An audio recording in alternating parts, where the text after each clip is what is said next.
El libro está dedicado a Miyazaki, que no es un narrador de historias, sino un constructor de mundos. La importancia del world building en esta literatura de género, que es realista respecto a una realidad distinta a la nuestra.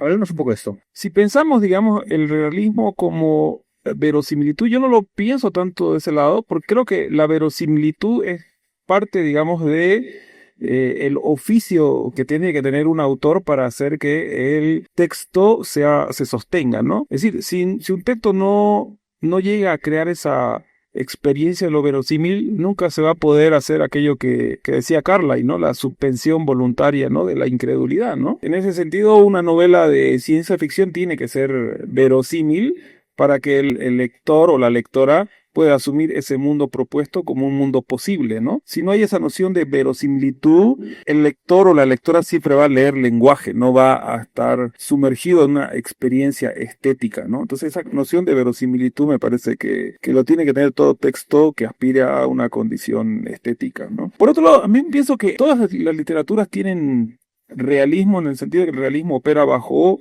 una mímesis, ¿no? La pregunta es cómo está trabajando esa mímesis. Eso es lo que quizás dé lugar a todas estas desviaciones en las que aparecen todos estos otros géneros, ¿no? Y en ese sentido, a mí me gusta pensar cómo cierta literatura se valoriza socialmente y se aparece como una literatura universal o seria en oposición a otras literaturas que aparecen como literaturas de entretenimiento o literaturas populares, ¿no? Donde ahí entrarían, digamos, todos estos géneros, ¿no? Y ahí me parece que el realismo empieza ya a contaminarse como un tipo de estilo, un tipo de maquinaria, ¿no ve? Que estaría sosteniendo un imaginario que nos propone un mundo que refuerza, que afirma, ¿no? Un estado de cosas, ¿no? Un status quo, ¿no? En ese sentido, ese realismo se volvería reaccionario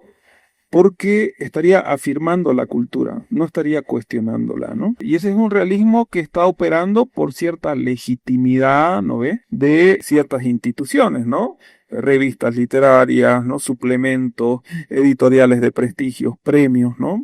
Si nos ponemos a pensar cuántos premios Nobel conocemos que han escrito una literatura no realista en ese sentido, creo que no habría ninguno, ¿no? Pero entonces, ese tipo de realismo que trataría de afirmar la cultura, que trataría, digamos, que es, digamos, funcional, ¿no ve? A un status quo, es problemático, ¿no? Porque estaría operando bajo un poder dominante, ¿no? Y me parece a mí que ese tipo de realismo lo que hace es afirmar la identidad, ¿no? Lo que si utilizamos un término de Levinas, diríamos que es un tipo de género que aparece desde la mismidad, ¿no? Mientras que esos otro tipo de géneros no realistas como que serían más hospitalarios a la alteridad, ¿no? A lo completamente otro, aquello que no puede ser asimilado, que siempre aparece como un excedente. Y en ese sentido a mí me interesan estas búsquedas en estas literaturas no realistas, pero nuevamente pensemos que estos escritores que han trabajado con estos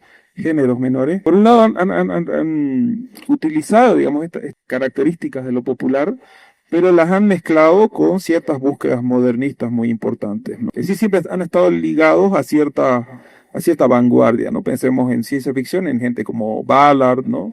O como Philip Dick, o Harlan Ellison, ¿no? La ciencia ficción Will en Jeff Vandermeer.